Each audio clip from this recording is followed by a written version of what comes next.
majina naitwa Isaac Daniel Joseph, mwenyekiti wa bodaboda mkoa wa Katavi.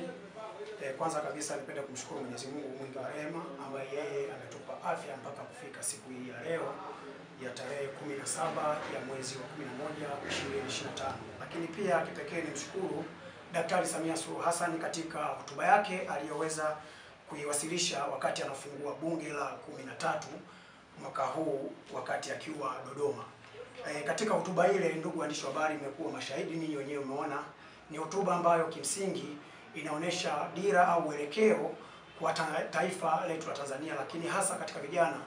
Kwanza ameweza kutuonesha uelekeo kwamba kutakuwa na wizara maalum ya vijana ambao sasa kwa namna moja ama nyingine vijana tutakwenda kunufaika kwa ukaribu zaidi. Lakini sambamba na hilo, ndugu waandishi wa habari, nimewaita lengo ni kuweza kuwapongeza vijana wote wa mkoa huu wa Katavi.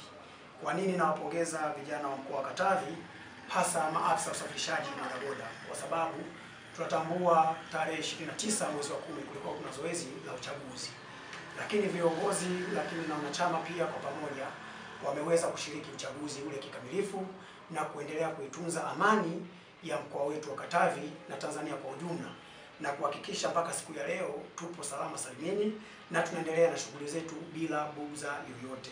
Kwa hiyo kipekee nimewaita waandishi wa habari kuweza kuwapa haya machache ambayo kwamba vijana wetu wa mkoa wa Katavi na sisi kama viongozi tutaendelea kuitunza amani ya mkoa wetu huu wa Katavi, kwa sababu hatuna mkoa mwingine ambao tunaweza kujivunia, lakini pia hatuna Tanzania nyingine tofauti na hii. Lakini ndugu waandishi wa habari, sambamba na hilo tumeweza kuwaiteni, tunatoa mwelekeo sasa sisi kama viongozi wa bodaboda au kama umoja wa bodaboda mkoa wa Katavi.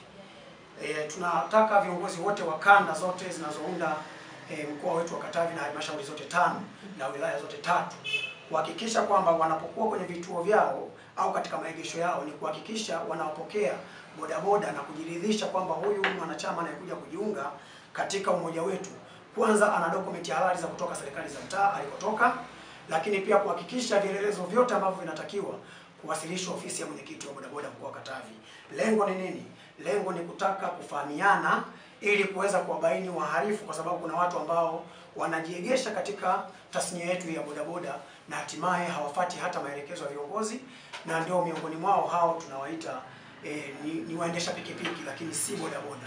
Kwa hiyo nitoe agizo hili kwa viongozi wote wa kanda kuhakikisha kwamba vijana wote wanaowasajili katika vituo kujihakikishia na kujiridhisha kwamba ni Mtanzania, lakini pia ana dokumenti zote halali ambazo anatakiwa kuwa nazo kama kiongozi, kwa hiyo au kama mwanachama, lakini kuwasilisha katika ofisi ya mwenyekiti wa bodaboda mkoa wa Katavi. Lakini sambamba na hilo, ndugu waandishi wa habari, mtakuwa ni mashahidi, mkoa wetu wa Katavi umeendelea kuwa na amani tele, lakini pia na utulivu. Kwa hiyo tunaendelea kuwaasa vijana wetu wa bodaboda, lakini na makundi mengine kuto kujihusisha na vitu vyovyote vile vinavyoashiria kuvunja amani ya mkoa wetu wa Katavi. Kwa hiyo kwa pamoja tuilinde amani yetu, tuutunze mkoa wetu, kwa sababu hatuna mkoa mwingine wala Tanzania nyingine, na tunaamini kwamba sisi kama viongozi tuna jukumu kubwa la kuhakikisha hawa vijana tunawafikisha sehemu fulani ambayo kila mmoja anatamani kufika. Sasa hatuwezi tukafikia malengo hayo kama hatutokuwa na amani wala na utulivu.